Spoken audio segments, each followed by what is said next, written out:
Abra agora o seu coração para a Palavra de Deus. Programa Família Seguindo Cristo, com o pastor Natanael Albuquerque. Creia!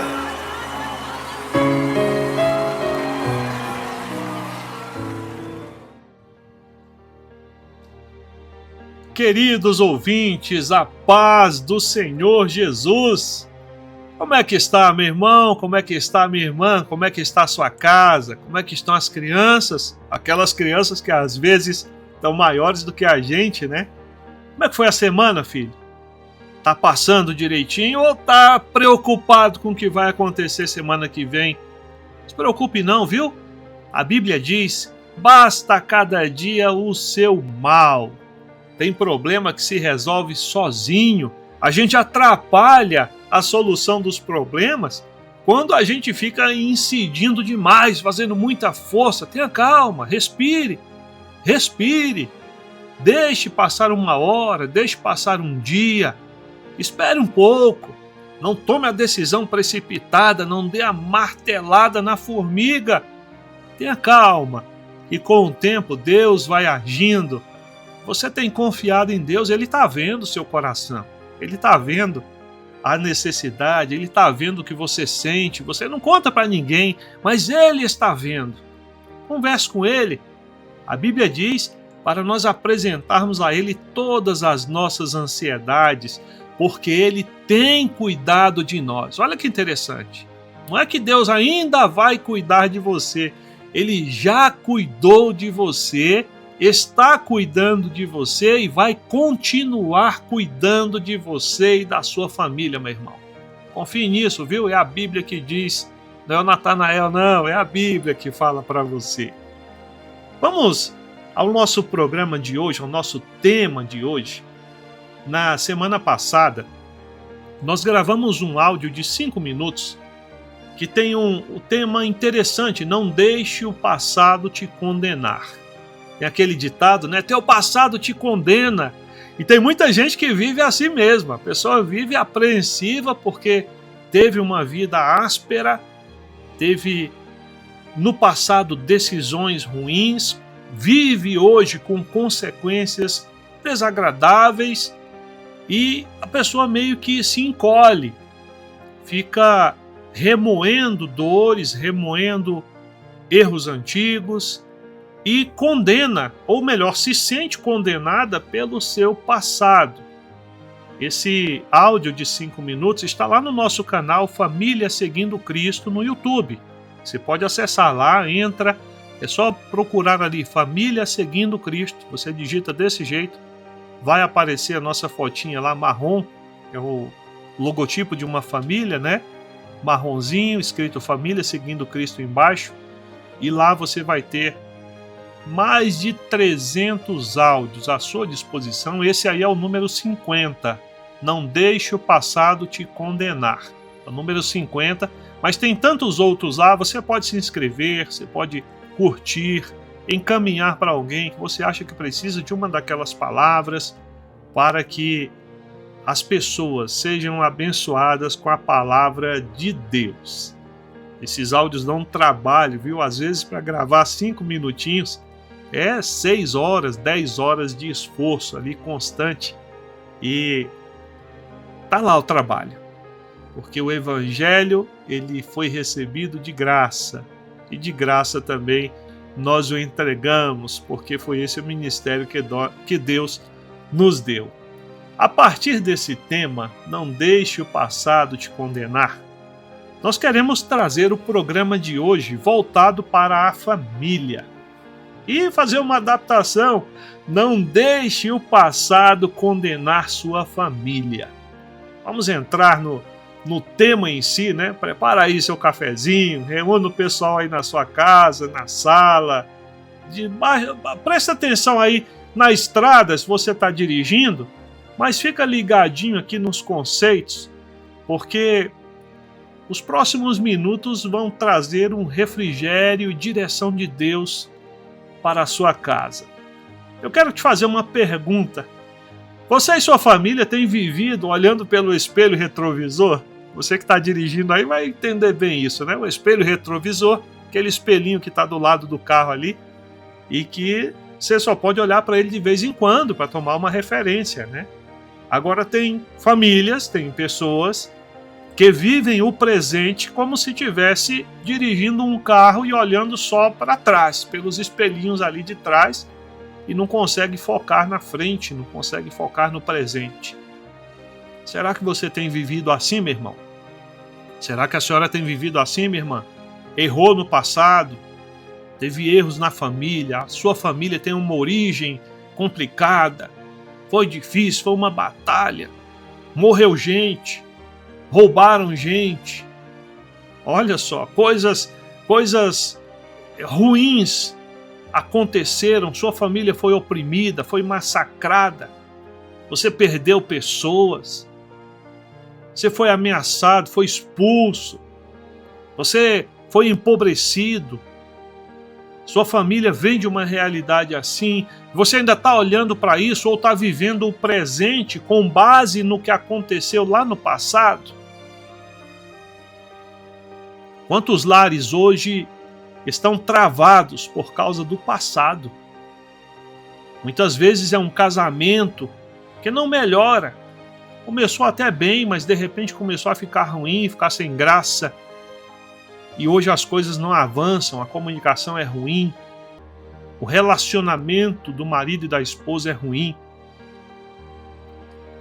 Quantas famílias têm filhos que ficaram distantes, foram se isolando, eram próximas de pessoas boas, mas de repente foram se afastando, a família vai ficando isolada. Aquela família que continua arrastando o peso de um erro antigo, de um conflito antigo que parece que ainda não foi resolvido. Vive uma vergonha por causa de algo que alguém fez. Essa vergonha já devia ter sido superada.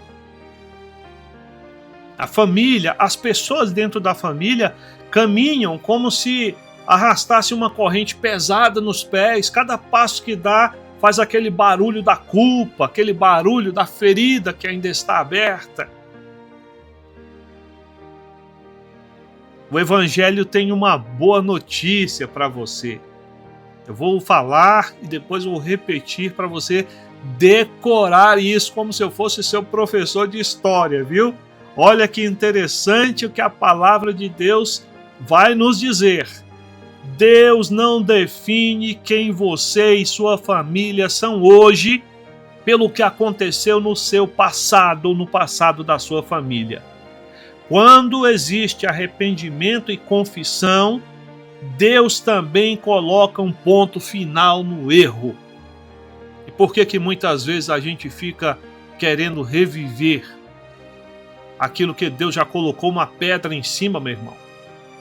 Você já se arrependeu, você sabe que foi errado, se arrependeu, dobrou seus joelhos, muitas vezes isolado, só você e Deus, chorou, se arrependeu, confessou a Deus o seu erro.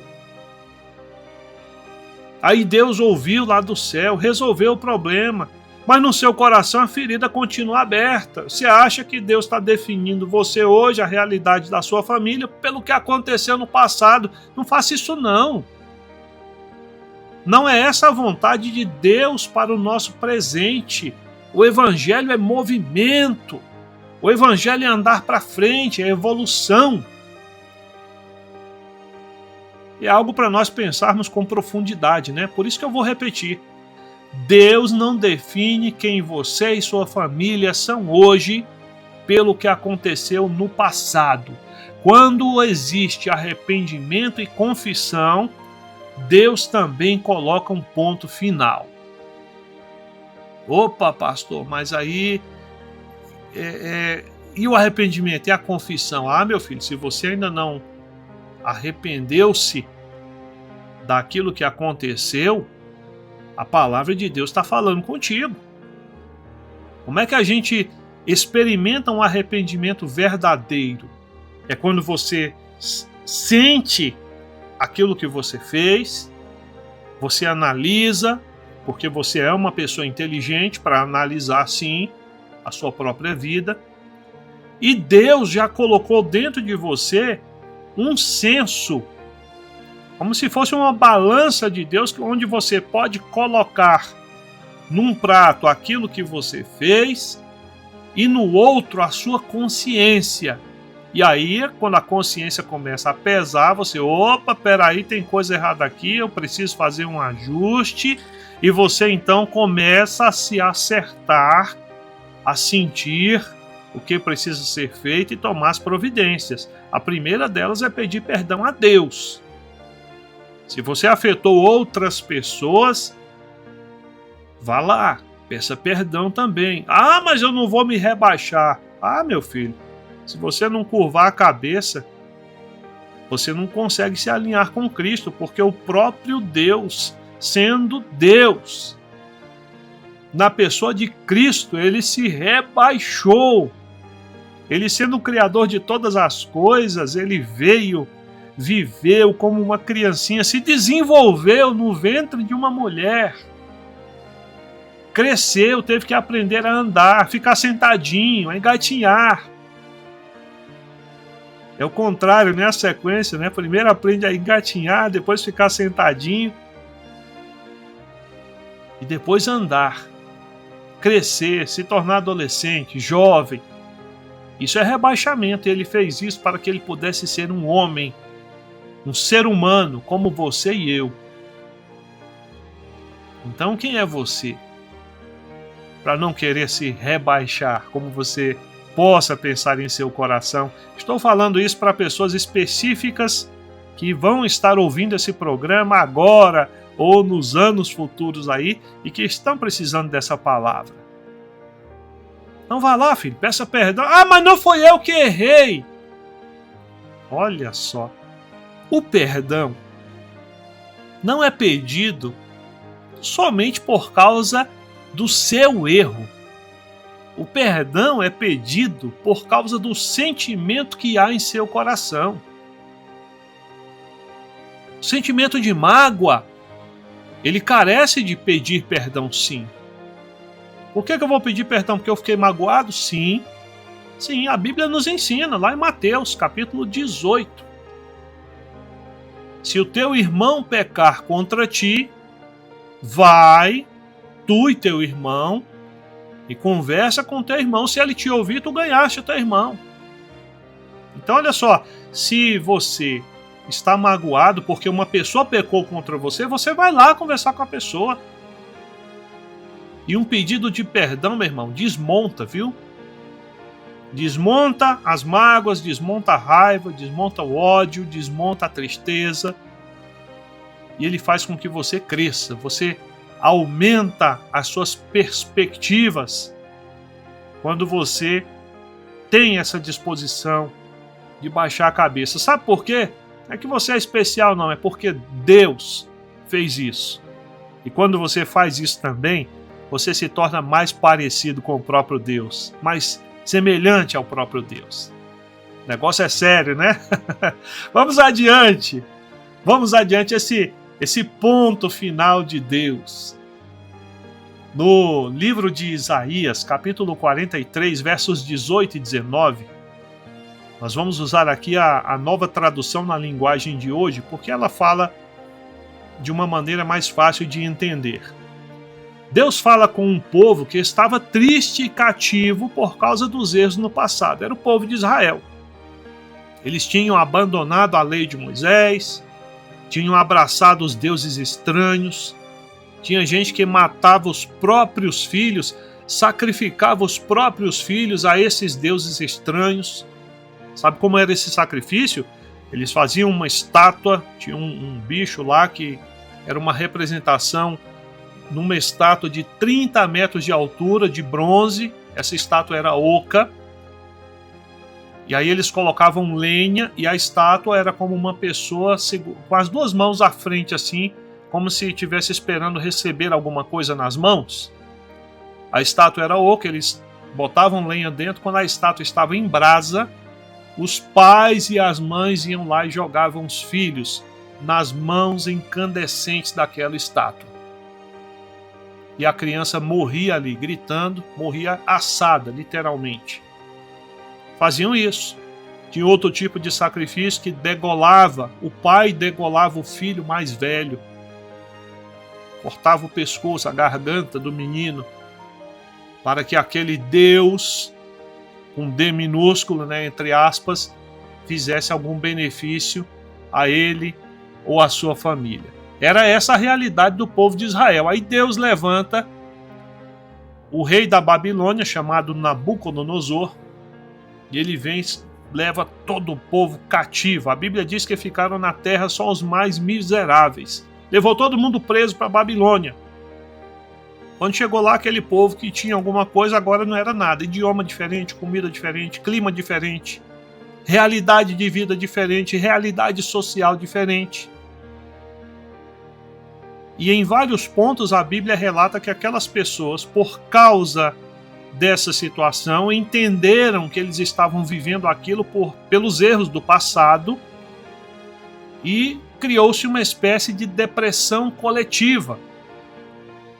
Aí Deus usa o profeta Isaías, capítulo 43, versos 18 e 19, vou ler para você aqui, e manda para eles essa mensagem que é para você hoje também. Não fiquem lembrando do que aconteceu no passado. Não pensem nas coisas que fiz há muito tempo, porque agora vou fazer uma coisa nova. Ela já está acontecendo e vocês logo a verão. Eu farei um caminho no deserto e darei rios na terra seca. Sabe o que Deus estava fazendo ali no meio daquela depressão coletiva do povo de Israel? Ele estava levantando um outro império, o rei Ciro, da Pérsia. Esse império viria logo em seguida, como a história hoje confirma isso, derrotaria o império babilônico e logo depois o rei Ciro escreveria um decreto, e nesse decreto o povo de Israel estava autorizado a voltar para sua terra e reconstruir o seu país. Olha que interessante. Mais adiante, profeticamente, esse texto também estava dando testemunho que dali a 586 anos nasceria Jesus Cristo, o Filho de Deus. E ele ensinaria não só ao povo de Israel, mas a toda a humanidade, através do Evangelho, a se aproximar de Deus, não mais a partir de sacrifícios, de rituais, mas a partir de um coração completamente aberto, desejoso de obedecer à vontade de Deus, um coração que entraria novamente em comunhão com Deus. E o sacrifício que Cristo faria seria o sacrifício definitivo para a salvação das nossas almas. Um texto, aqui na minha tela aqui está dando 5 linhas de texto, Deus revelando tudo isso em 5 linhas, falando, olha pessoal, o que passou não deve ser usado para você viver o hoje. Eu estou fazendo coisa nova. Você lembra que eu acabei de falar? O Evangelho é movimento. Evangelho é ir para frente. Então não viva no passado. Preste atenção no que Deus está fazendo na sua vida hoje, na vida da sua família hoje. Preste atenção em Cristo Jesus. Ele é o caminho no deserto. Ele é o rio na terra seca. Quando Jesus estava conversando com aquela mulher samaritana, ela ficou sem entender porque ele tinha pedido água para ela, na beira do poço. E ela diz, como pode você, sendo judeu, me pedir água para beber? Os judeus não se dão com os samaritanos. Aí Jesus responde para ela assim, mulher, se tu soubesse quem é que está te pedindo água para beber, é você que me pediria. E eu te darei uma água, e do seu interior fluiriam rios de água viva, você nunca mais teria sede. E ela fica admirada, Senhor, me dá essa água, eu quero essa água. É isso que Jesus faz. É novidade, é vida, não é passado. Aí você navega através dos séculos da história e você chega na segunda carta de Paulo aos Coríntios, no capítulo 5, verso 17, e você vai ler assim, Paulo dizendo para a igreja e para mim e para você hoje: quem está unido com Cristo é uma nova pessoa. As coisas antigas já passaram e tudo se tornou novo. Segunda carta de Paulo aos Coríntios, capítulo 5, verso 17. Veja que palavra libertadora para a sua casa. Se você aceitou a Cristo, o seu passado não tem mais o direito de condenar o seu presente. Vou dizer de novo, se você aceitou a Cristo, o seu passado não tem mais o direito de condenar o seu presente.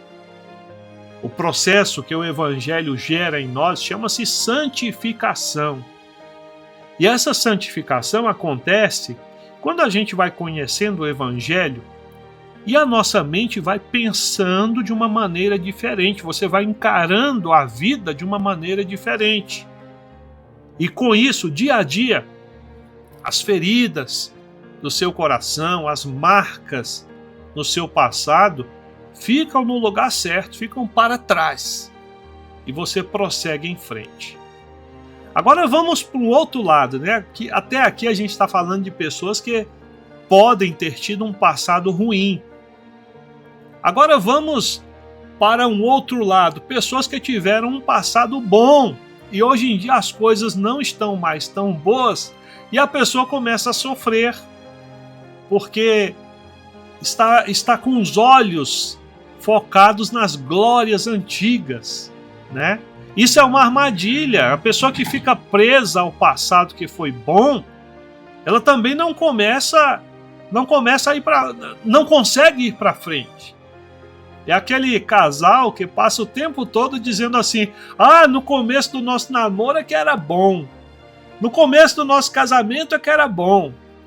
Os pais que dizem, né, aquele saudosismo: na minha época as coisas eram melhores, era mais fácil, a gente tinha mais dinheiro, a vida era mais simples.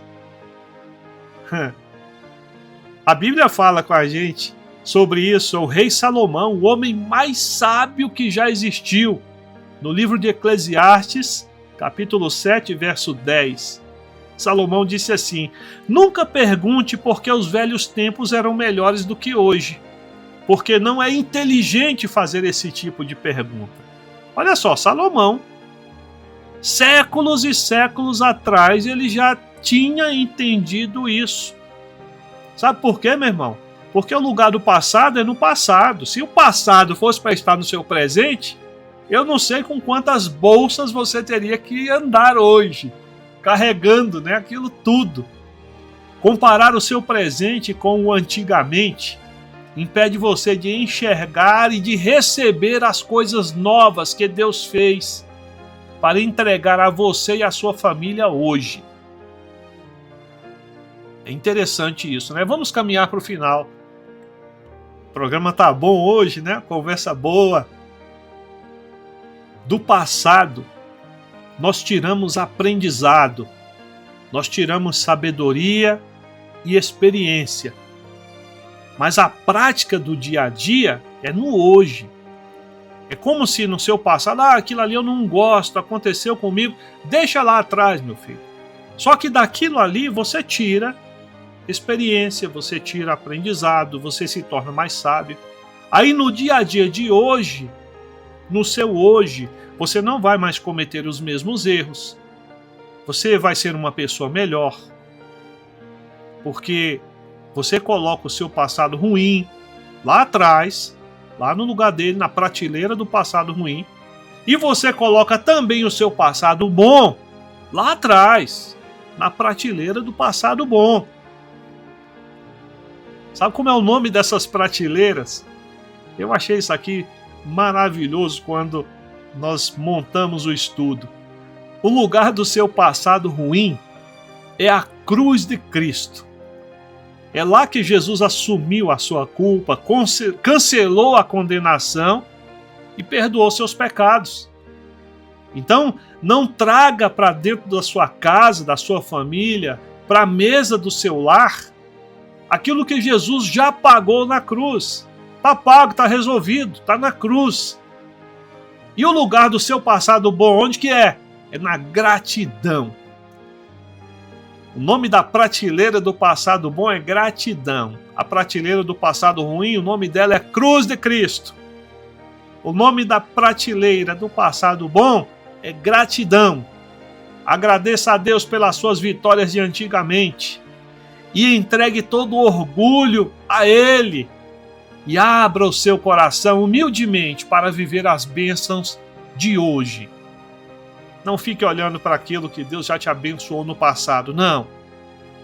As misericórdias do Senhor se renovam a cada dia para abençoar você, para chamar a sua família a viver hoje as bênçãos de Deus hoje, de hoje, para a sua casa. Você recebe isso. Quem sabe você não se sinta tão próximo desse Deus misericordioso. Quem sabe esse passado possa parecer um peso enorme que ainda esmaga você. Vamos falar com Deus sobre isso. Eu te convido a orarmos juntos.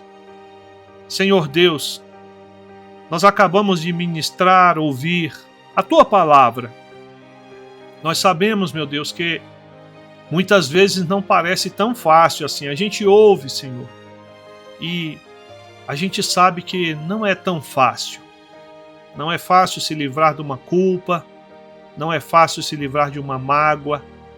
Mas, meu Deus, neste momento, estes corações se derramam diante de Ti, entendendo, Senhor, que Tu és o Deus do passado, mas também Tu és o Deus do presente, e Tu és o Deus do futuro, e nós desejamos estar contigo hoje, para estarmos contigo na eternidade, em glória, em alegria. Senhor, retira aquilo do nosso passado que possa nos causar mágoa, que possa ainda trazer sofrimento. Nos ajuda, Senhor, a entender completamente a Tua graça, a Tua misericórdia que nos alcançou. Nos ajuda a entender completamente a Tua obra em Cristo Jesus, para salvar nossas vidas, nossas famílias. Abençoa nossos lares, nossos filhos. Abençoa nossos casamentos. Nos ajuda a caminhar na Tua presença com um coração simples, sincero, confiando em Ti, vivendo exatamente o tempo que se chama hoje, para que naquele grande dia, quando Teu Filho Jesus Cristo voltar, Ele nos encontre em plenitude na Tua presença. Assim nós te oramos juntos, em famílias, te pedindo, Senhor, pelos nossos, pelas nossas casas, pelas nossas almas, em nome de Jesus. Querido ouvinte, querida ouvinte, que Deus abençoe sua casa hoje. Lembre-se, Deus está fazendo coisa nova no seu lar. Prova disso é esta mensagem que é produzida e chega até você de graça, porque a graça de Deus é assim, ela te alcança para falar com você aquilo que Deus quer que o seu coração saiba. Nos acompanhe nas redes sociais, falamos no começo, nós temos um canal na internet, Família Seguindo Cristo. Você pode procurar no YouTube, vai encontrar nossos áudios do Evangelho em 5 minutos, algumas pregações também, para falar com você. Visita lá, compartilha, curte. Se você quiser nos ajudar com esta grande obra, você pode contribuir. O nosso Pix é o nosso e-mail, famíliaseguindocristo@gmail.com. Contribua, porque cada centavinho é usado em benefício da obra de Deus, viu? Que Deus te abençoe até semana que vem. Que o seu lar seja cheio, cada dia mais cheio, da graça e da presença de Deus.